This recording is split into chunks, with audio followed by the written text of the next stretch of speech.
created for the states to hold our federal government accountable. The size and scope of the federal government has grown consistently throughout the history, with more and more responsibilities abdicated by Congress to unelected bureaucrats. Eventually, states would use those amendments to the Constitution that would limit the jurisdiction of the federal government, support a balanced budget, establish term limits for federal legislators. If passed, in Ohio, this resolution would encourage more states around the country to join our effort. Once 34 states have passed a resolution, a convention can be held to rein in the federal government and give sovereignty back to our states. Thank you, Mr. Chairman, and thank you, Senator Rulli. We have watched the federal government in Washington, D.C. out of control with size and spending, shown by the increasing $30 trillion living under right now. It controls more of the operations of our states and more of our daily lives than it was ever intended to do. The power of the federal government has always been intended to flow from the states to the federal government, but over the course of time, and in particular with every crisis that we've seen in this country, that has reversed to the detriment of our country. This is not a political partisan debate, but rather one of the only mechanisms to restore a balance of states' rights. With over 2.3 million individuals signing on to the petition and over 80% of voters approving a constitutional amendment to place term limits on federal legislators, the time has come for the states to exercise their check on the out-of-control growth of the federal government.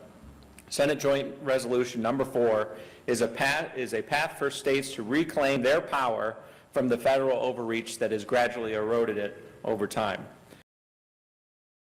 Thank you again for your time and concern. We would be happy to answer questions you may have at this time. Thank you. Thank you for your testimony. There are questions for the sponsors. Serino. Senators, thank you for coming in and for bringing up this important subject, and certainly concur with the comments that you made regarding where we have gone relative to power and authority of the states versus the federal government. One of the questions that has been brought up really for decades now on a constitutional convention is being able to control the subjects that are evaluated at the convention, and could it or could it not get out of control? Do you have any constitutional sort of advice on whether that is a credible concern or not? Thank you, Mr. Chairman. Thank you, Senator Serino. I would say that we're in some respects we are trying to limit it with the passing of the resolution and limiting it to certain topics. And that way an argument can be made that a convention has only been called for certain reasons. But one particular fail-safe I think we need to be cognizant of is the threshold by which it would take for any amendment to the Constitution to be ultimately enacted. Not only is it a high threshold to call the convention itself, of 34 states needing to pass resolutions, but 38 states would need to ratify any amendments that were enacted at that convention. And so I think we all realize even Ohio, but this country is made up of many diverse economic interests and many diverse states with varying political persuasions, if you will. And so getting 38 states would be a pretty high bar, a pretty high threshold to reach. And so I would say the fail-safes are in there to make sure that it is something that is broadly and widely supported by a vast majority of the states. Quick follow-up. Follow-up? Thank you, Mr. Chairman. So any subject could be, I mean, there's no way to stop any other subject being brought up at a convention. As you're pointing out, the check would be on the threshold to be able to adopt any of those maybe extraneous concepts that would be brought up in a convention. So I think the first part of my answer was an argument could be made at the convention that if for example, if 34 states passed the resolution or something similar that's in front of you right now, we're talking about limiting the reach of government, term limits, and a balanced budget amendment. And so an argument could be made at that convention when it is called to say that the authorizing resolutions bringing us here are for limited purposes, not just generally amending the Constitution. And so you could make an argument in that process and in the rules that would ultimately need to be passed for the operation of the convention, that the topics would be limited to just those that were contained in the authorizing resolutions. Now, again, 38 states, for example, something always gets brought up as, oh, this could be a runaway convention where they try to curtail our Second Amendment rights. There's no way you get 38 states, in my opinion, in this country that would authorize and approve an amendment that would curtail Second Amendment rights. I think you can do the math in your head and realize that's just not going to happen. Okay. Thank you, Mr. Chairman. Mr. Chairman. Other questions? Yes, Senator. Thank you very much, Mr. Chairman. Thank you very much for your testimony, sponsor testimony this morning. Isn't there a strong argument that certain provisions of the Bill of Rights, like the 14th Amendment, government seizure provisions, or the 10th Amendment delegation provision could be amended to limit the power and the jurisdiction of the federal government? And gentlemen, either of you can address that question. I know it's a fairly broad question.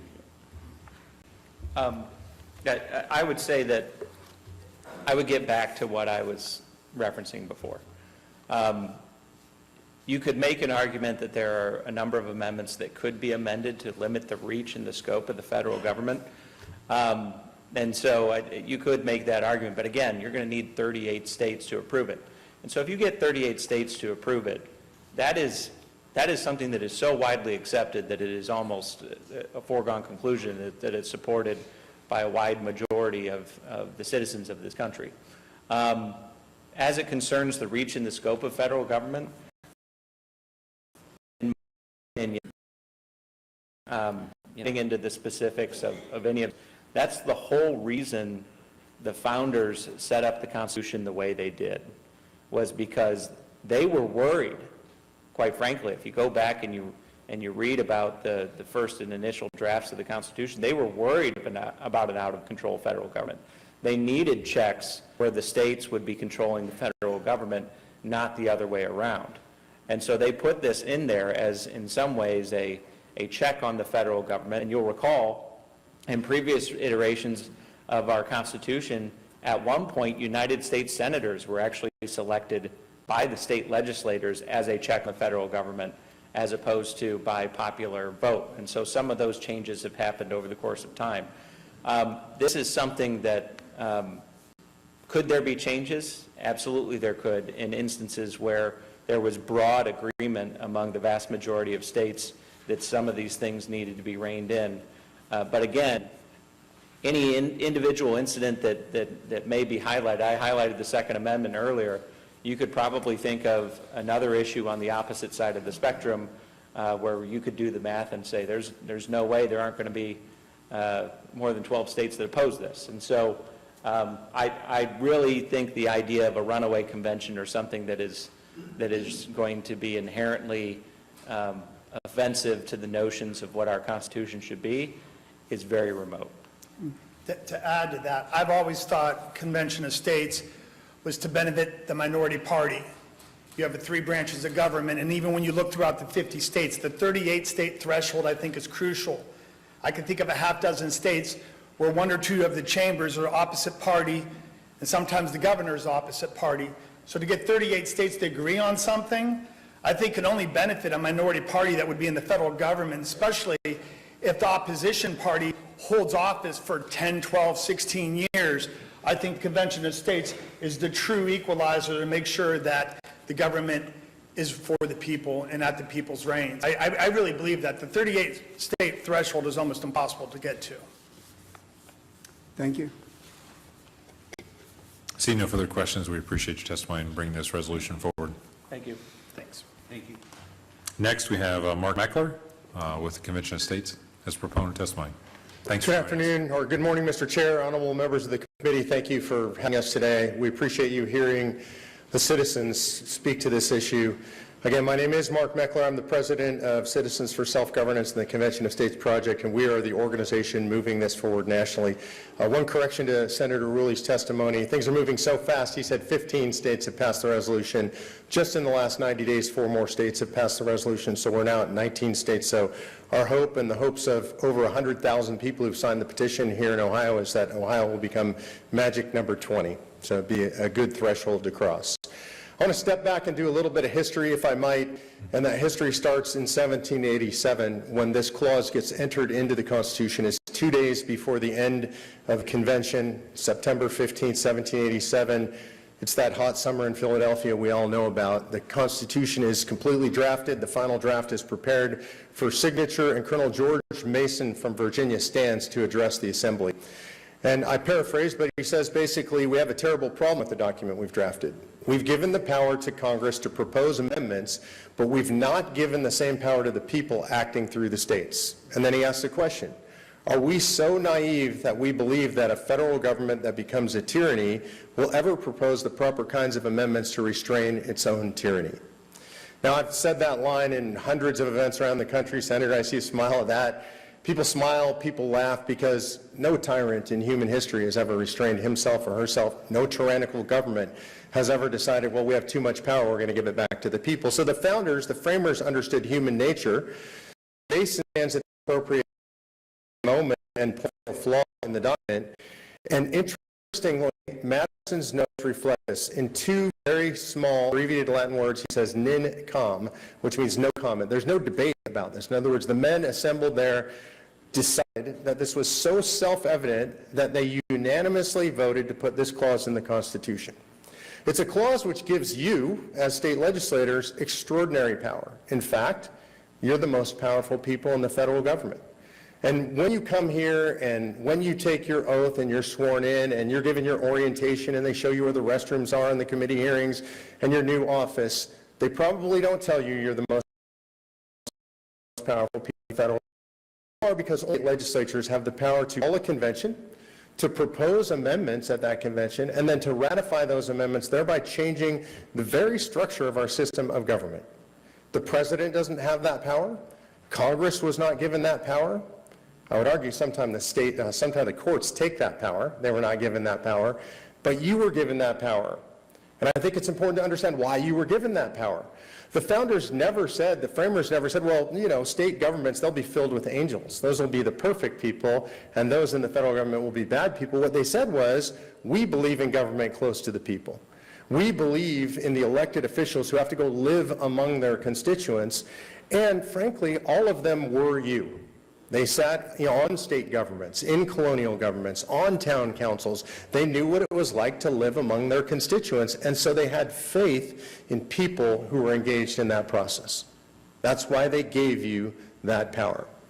Some of this has been discussed today, but you'll hear arguments. The only argument ever given against the idea of a convention of states is that the convention will run away. Now, you heard some discussion about that today. And they'll propose amendments they're not authorized to propose. And in doing so, we'll lose our beloved Constitution. I think this is really important. Excuse me, stepping forward here for a moment. The question that must be asked when we say we'll lose our beloved Constitution is, what Constitution are you referring to? Many people in this room are probably carrying a pocket Constitution, 25 or 30 pages. You can carry it around with you in your breast pocket. But if you order the Constitution from the United States Government Publishing Office, the GPO, that's what you'll get. This was published in 2012. If they do it every 10 years, they haven't published 2022 yet because they say they don't have enough money to do that, which I find ironic. This is with supplements over 3,000 pages. It weighs over 10 pounds, and it contains every single case ever issued by the United States Supreme Court, telling us what that beautiful, small, concise, well-written document, the United States Constitution, means. Over 3,000 pages. So when people say we need to protect our beloved Constitution, the question is, what is it that we're trying to protect? There are important, I would argue, seminal cases in here protecting the rights of United States citizens, and I think these are critical. But there are also decisions in here that have grossly expanded the power of the federal government in a way that the founders and the framers never imagined. The government itself has grown beyond our wildest imagination of our framers and founders. In fact, we talk often about the debate between large and small government had between Jefferson and Hamilton. The Hamiltonian style of big central government, the Jeffersonian of agrarian society of a limited government. Hamilton and Jefferson agreed on this critical idea. They said that government has exclusive spheres of influence. And what they meant by that is a state, if a state is authorized to do something, then the federal government is not, and vice versa. They would be stunned to see the overlap. I've been in 48 states in this great country in the last few years. I've been in the legislatures in most of them. The most common complaint I hear from Democrats and Republicans alike is, if only the federal government would get out of our business and let us do what we know how to do. 60 to 65% of every state budget today is controlled in some way or another by the federal government. It's an outrage. Runaway convention, coming back to this Constitution.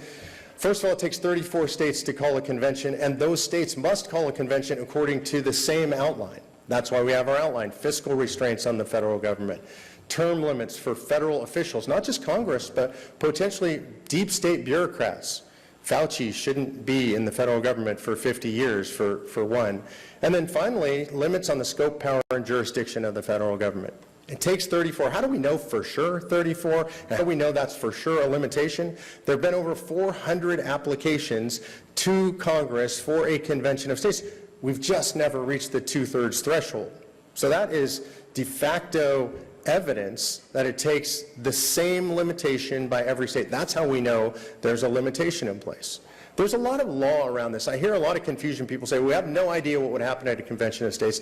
There's an entire legal treatise written on this called the Law of Article 5. If you're genuinely interested, and also if you're having trouble sleeping at night, it's a treatise you might want to read, but it'll fill you in on all the legal background, all the case law on this, all the precedent, all the history around this. There cannot be a runaway convention. This is something that was invented by people that don't like the idea of the American people rising up and doing what the founders intended for us to do. Specifically going to gun rights, sitting on our legal board of references, Charles Cooper, he's written an open letter in this regard. He is the number one Second Amendment litigator in the United States of America, litigated in protection of the Second on behalf of the NRA for over 30 years. He says the idea of a runaway convention affecting gun rights is outrageous. I'll close with this, and then I'm happy to take questions. It's not a question of whether this is in the United States Constitution. It's there. You can look it up. It's not a question of whether the founders intended for us to use it, because we have the record of the founders' proceedings there in 1787 on September 15th telling us exactly what they meant. We have the Federalist Papers telling us that the founders intended for us to use this if we came to a point where we felt like the federal government had gotten out of control. We have numerous people throughout American history, Eisenhower, Reagan, on forward into the modern era, Rush Limbaugh, Glenn Beck, Ben Shapiro, Steve Deace, and on, legal scholars all across the country saying this is limited, safe, and now is the time to use it. And I'll close with this. This is not a partisan matter. This is not a fringe far right or far left matter. This is a matter for the American people. When polled broadly all across the United States of America, over 66% of Americans, when they say they understand what this is, when they're told what it is, they are in favor. And here in your own home state of Ohio, over 100,000 people have now signed a petition asking you to support this resolution. So thank you for your time. I'm happy to take questions. Thank you for your testimony. Questions for the witness? Senator Craig? Thank you very much, Mr. Chairman. Thank you very much for your testimony this morning, sir. How are the delegates chosen? The delegates are chosen, Senator, in what I would describe as perfect federalism. In other words, each state legislature itself chooses how to choose their own delegates.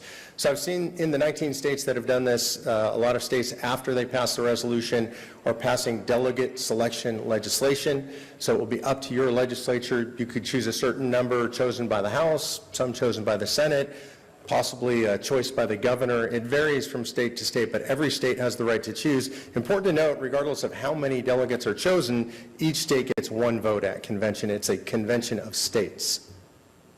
Thank you. I had a comment. Senator Serino? Thank you, Mr. Chairman. Thank you for your testimony, Mr. Meckler. Just a couple of thoughts I want to share and maybe get your views on it. Again, I think if we want to look at the financial or the fiscal issue that is proposed as part of this, we have only to look at the level of debt that we have, as was pointed out earlier by the two senators, in the inflation that results from this. You don't have to be a master's degree or a PhD in economics to understand that the two are connected, and that we're headed down a path that is, we may never be able to come back from if we don't get our arms around this.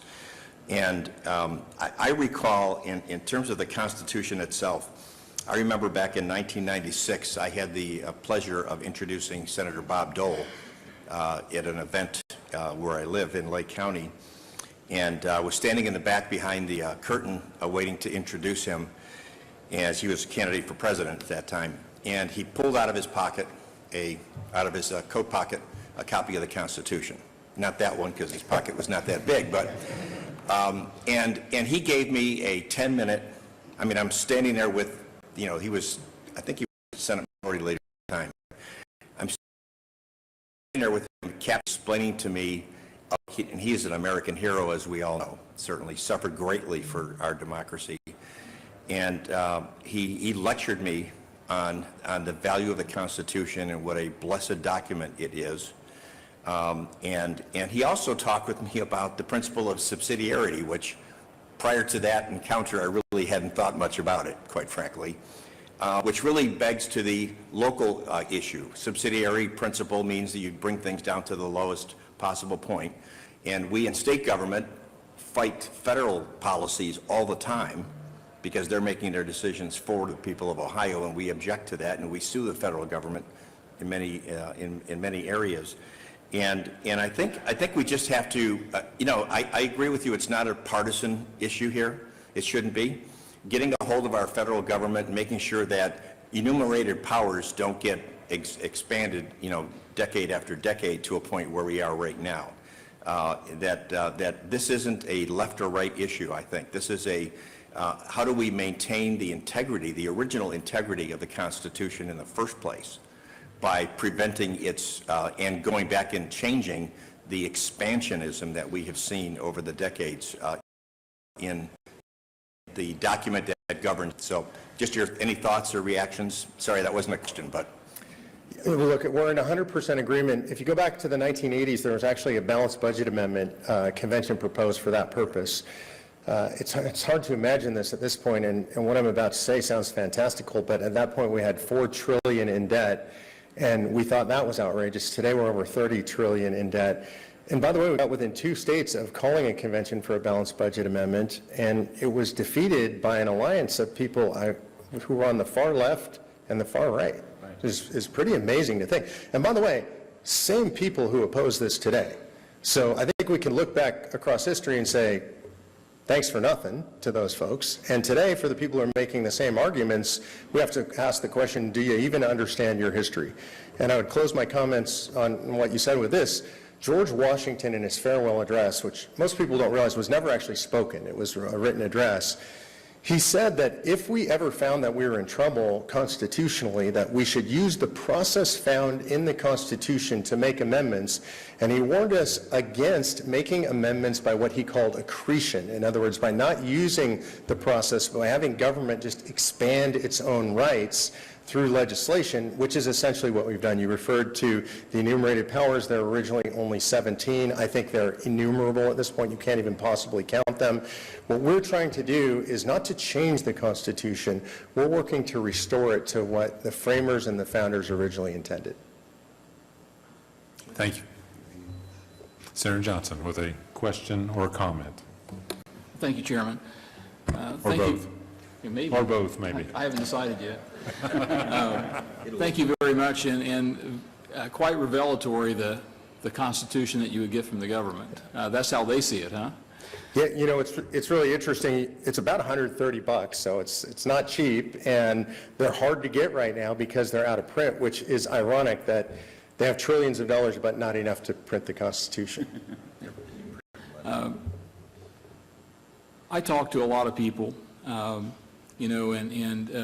I was a state representative before I became a state senator, and there's a lot of doom and gloom out there, a lot of feeling powerless a lot of despair, a lot of distrust for the federal government and even state government, because we seem complicit in the process that allows the federal government to run rampant. And I have often said that in the days of George Washington and John Adams and Thomas Jefferson and all the amazing people that signed the Declaration of Independence, in the years that followed, the couple of decades that followed, they always assumed that the best people would represent the people closest to home. And indeed, you look at their example, they set the example. They didn't write it down. They intended the best people from a state to be right there in their communities, being city councilmen, being state legislators. A lot of those folks were participants in writing state constitutions. They wrote a very simple document that is so simple it took geniuses to write. A lot of people think that if you're going to write about something complex, the prose needs to be complex. And in fact, it's just the opposite. True genius is in simplicity. They wrote it so anyone could understand it. When we look at that gloom and despair that we have in our country, I always say there's nothing that we can't rectify if we go back to the original intent and use the document that we were gifted. And I truly believe we were gifted that document through the inspiration of God Almighty. And it's reflected in the writings and the attitudes of the people that wrote this. Can you tell me any reason why we shouldn't do this?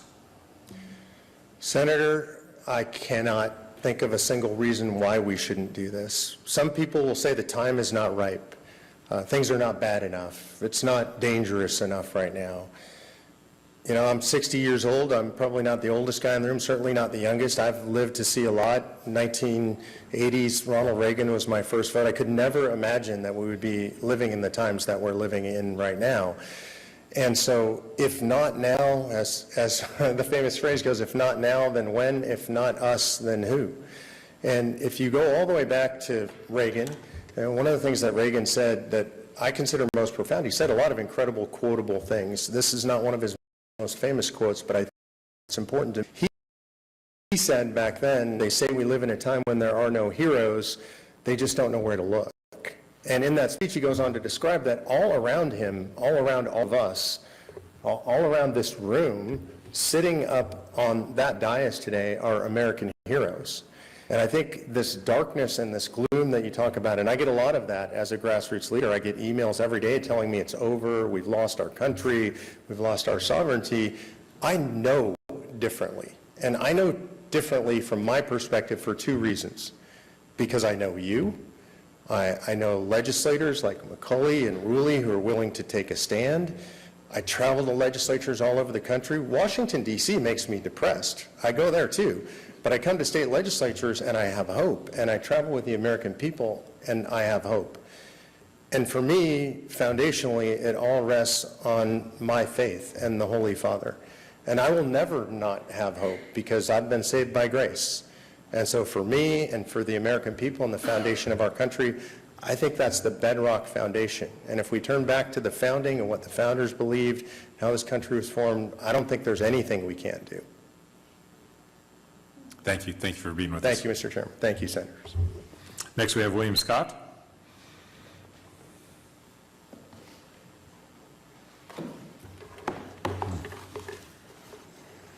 Good afternoon. You may proceed. Chairman Peterson, Vice Chairman Cerno, Ranking Member Craig, and members of the committee. As the Ohio State Director for Convention of States, I'm pleased to be here today representing more than 100,000 folks in Ohio who have signed the petition. Those petitions went to you, and your office gets them every day, every week. We're requesting you pass Senate Joint Resolution 4. And by way of background for myself, I'm a retired financial executive, having been a partner with an international accounting firm doing corporate and forensic auditing, consulting for bankrupt companies and litigation matters. I've also been a chief financial officer for several insurance companies. With my background in financial, it should come as no surprise that of the three amendment areas that talked about today, the plank calling for fiscal restraints on the federal government is the one that concerns me the most.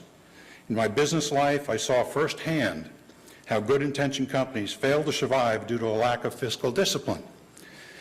They push their creditors and their lenders for more lines of credit and more debt, and their businesses just didn't warrant it. However, there's well-established process failing or failed companies in the bankruptcy court. Patients are rehabilitated, and creditors take haircuts, business gets new financial controls and management, or the patient is declared dead and gets buried. And the lenders, of course, and the other folks lose everything. None of those things or limitations or rules apply to our federal government because they can simply print more digital money and saddle our kids, our grandkids, and future generations with debts that can't be repaid. With the ability to use a digital printing press, there's no date certain that the U.S. would be forced by creditors to make hard choices or maybe face liquidation. Why can the feds do this? Why? Well, because historically, the U.S. has been the bedrock of world stability and strength, which allowed our debts to be backed by nothing more than the full faith and credit of the United States. That means you, me, our kids, and future generations are the ones that are expected to be productive enough to pay our debts with perpetually strong and growing economy. That historical position of strength also allows us to be the world's reserve prime currency. If we lose that status, the ability to print the digital money could be severely curtailed or stopped. And I submit to you that we could become Venezuela overnight. I'm not a bomb thrower. I'm not saying that for effect. I really believe that things go gradually until they don't, and there could be a cliff, and our financial house is not in order. So I say that in all seriousness. The current national debt you often hear about is now 30 trillion, and growing. But as an accountant, I can tell you an additional real unrecorded number that's more than 5 times that, a staggering 150 trillion when you add something called unfunded liabilities. These are future obligations mainly consisting of Social Security, Medicare, Medicaid for benefits already earned or promised to citizens but are not yet payable.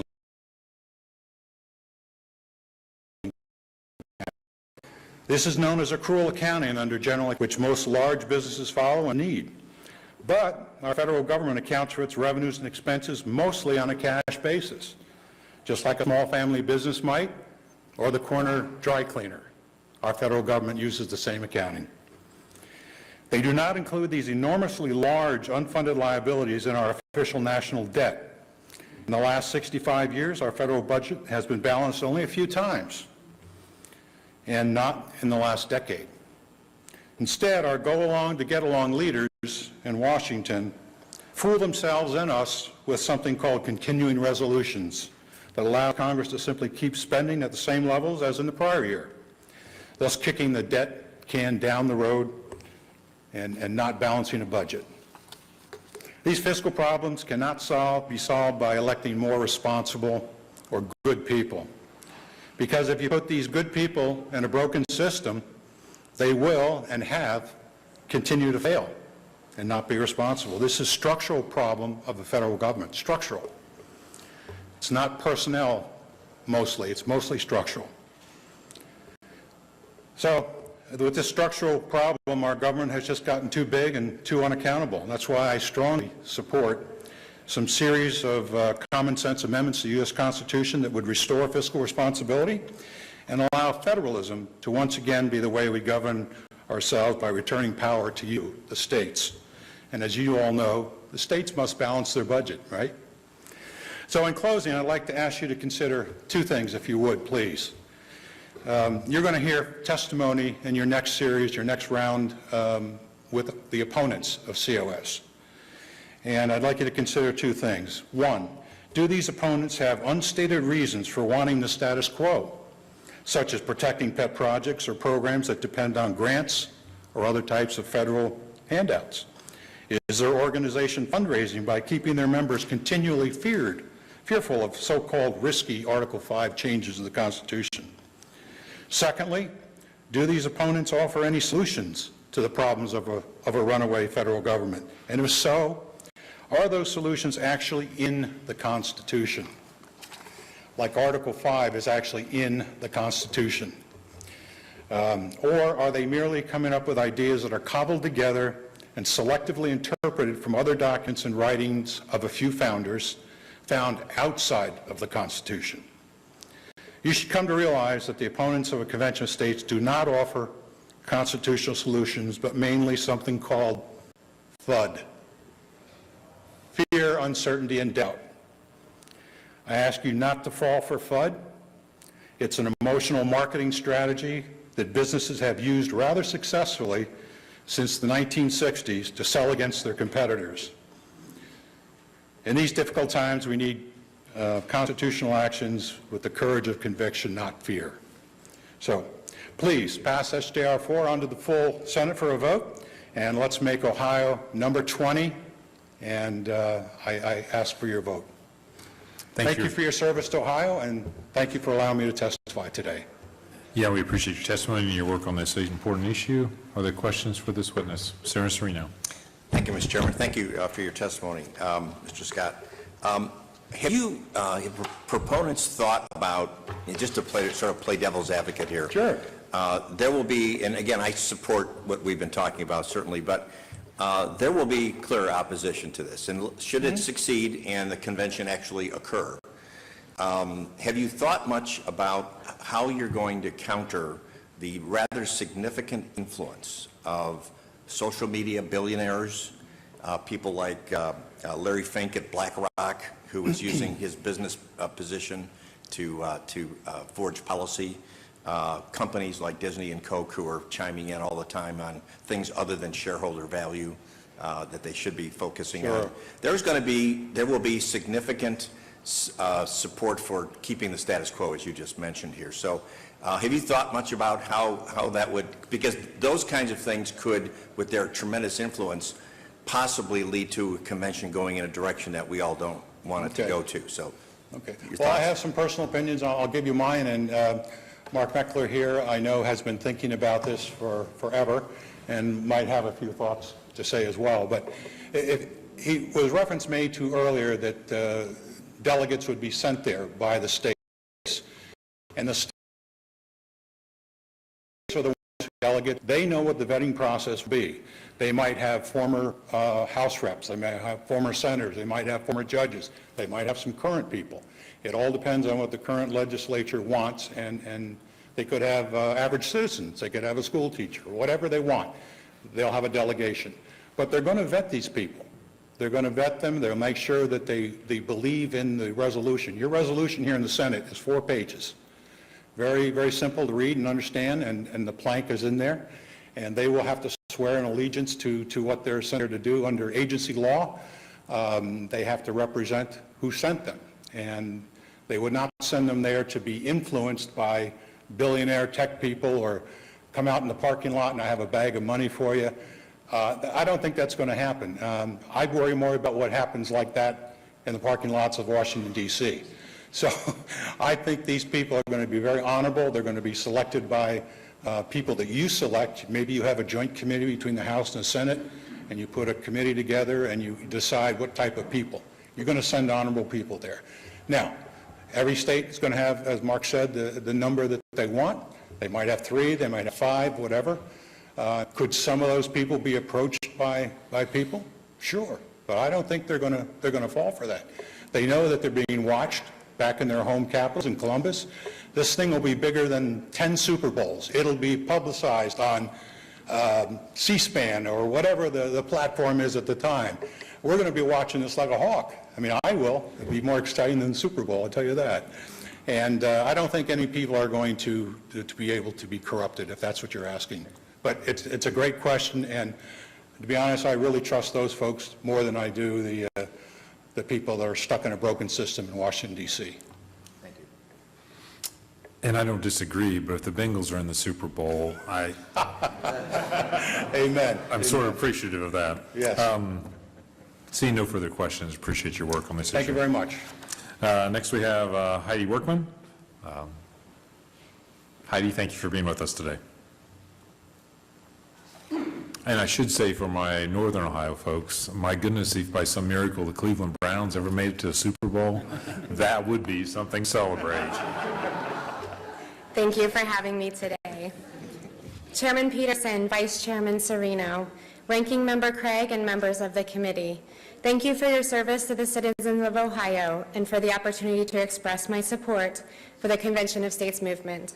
I would like to take a moment to discuss the trajectory of America and why calling a Convention of States is so urgent. 2 years ago, we watched in horror as COVID hit American shores, and the greatest free nation in the world was brought to its knees. At that time, we witnessed a global pandemic that the federal government ultimately used to seize our constitutionally protected right to pursue happiness. The decision to shelter, mask, vaccinate, and isolate is not the government's decision to make. It's ours and ours alone.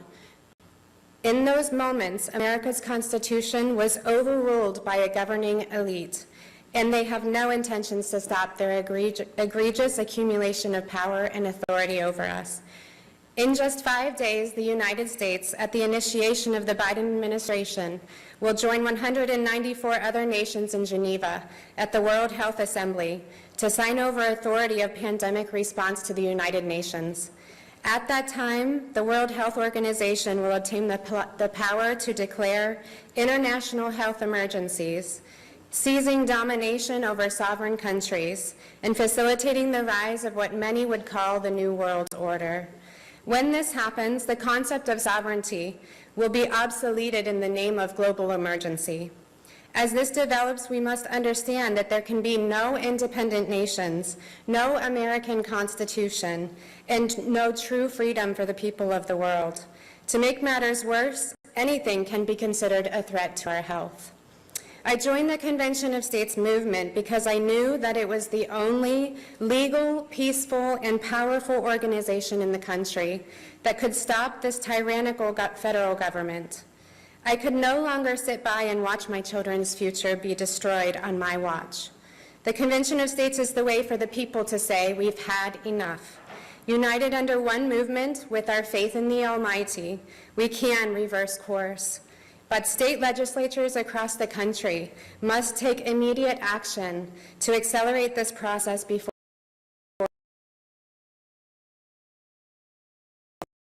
the people and the states to circumvent tyrannical rule through Article 5. The convention, when called, would serve as little more than a glorified drafting body to propose amendments to the U.S. Constitution that limit the power of the federal government and hold it accountable to we, the people. When 34 states support this movement, a national discussion can occur with the brightest minds in the country to consider solutions to stop the government's accumulation of power. The states are responsible for choosing the commissioners and overseeing their actions at a convention. Later, it is the state's responsibility to ratify any amendments that come out of the convention. That places the entire authority of this process in your jurisdiction. The Article 5 process delivers to each of you and all of us an opportunity to save America. The time has come to use it. The Declaration of Independence states that to secure the right to life, liberty, and the pursuit of happiness, governments are instituted among men, deriving their just powers from the consent of the governed. Today, we must rise with a united voice to declare that the federal government and unelected elites no longer have our authority to threaten and seize our God-given right to live free.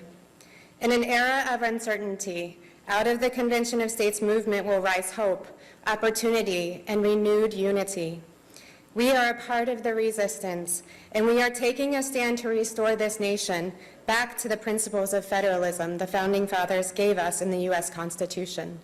We place in your hands our trust that you will do the same. In closing, I had asked my daughter if she would mind if I shared with you some artwork that she developed this year in her classroom. She is in 3rd grade, and her art teacher requested that all 3rd graders develop and paint a self-portrait. So I would like to share that with you and with the crowd if you don't mind.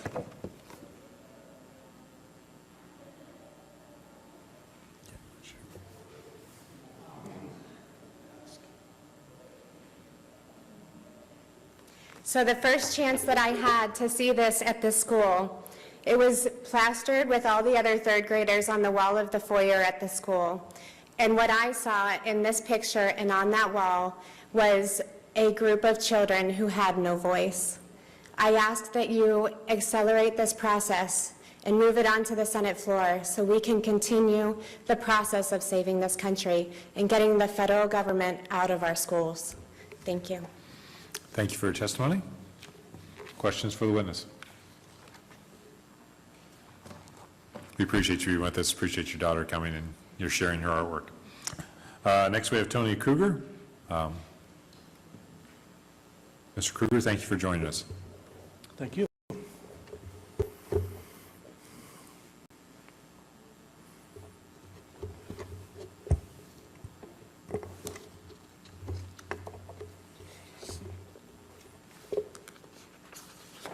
I do agree with you about the Super Bowl, and I will be talking to Bill about his derogatory comment on the Bengals Super Bowl.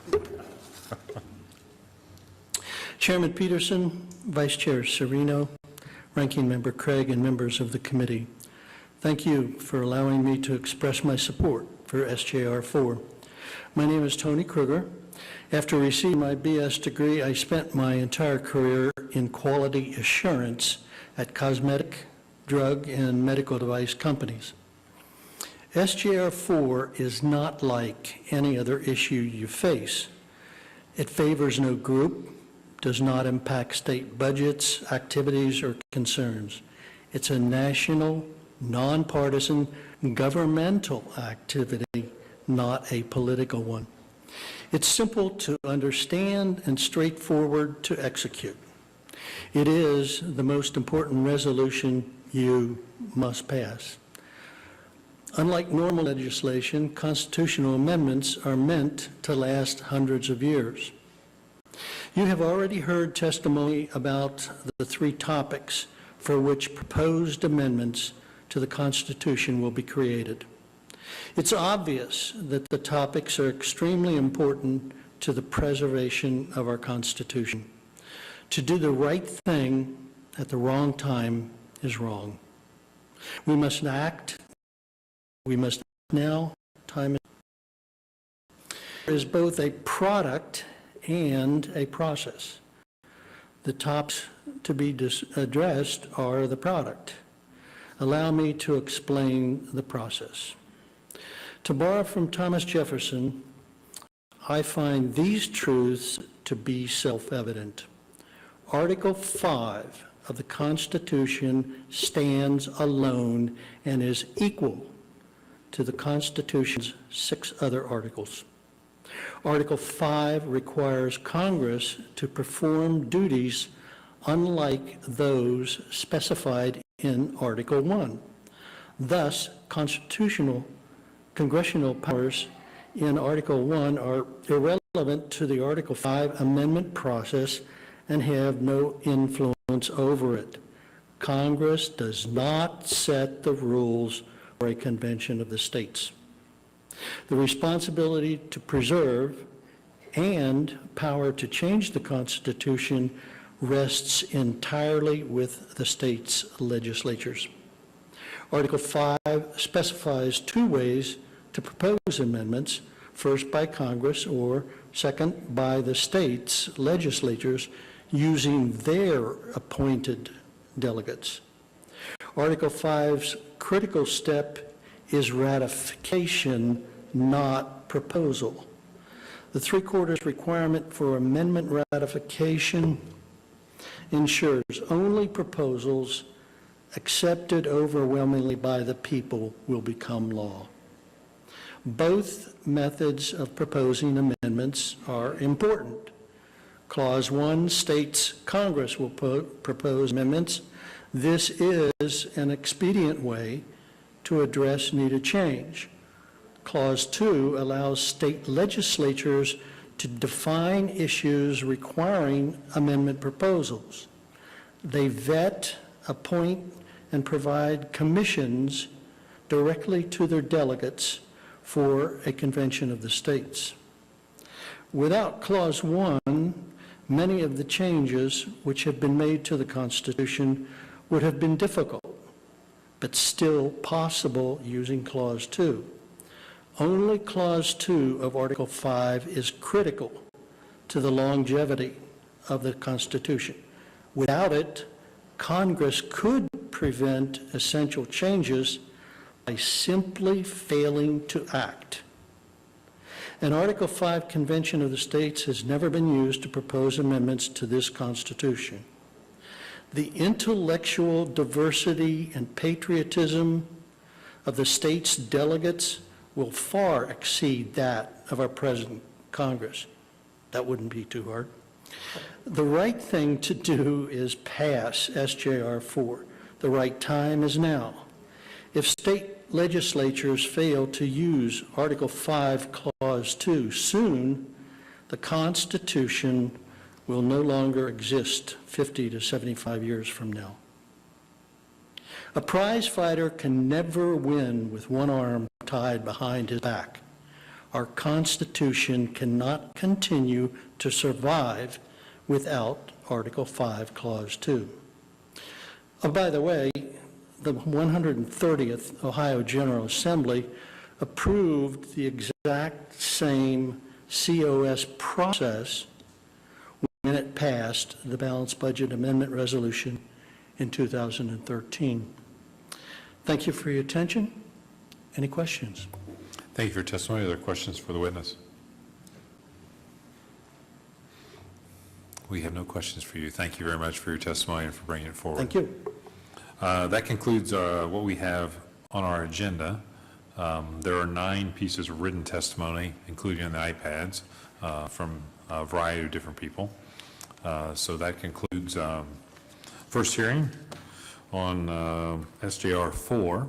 And for the audience and people interested, I would suggest that we intend to have all testimony next week on this same bill in committee. So look forward to, and you're all welcome to come back. So that concludes SJR 4.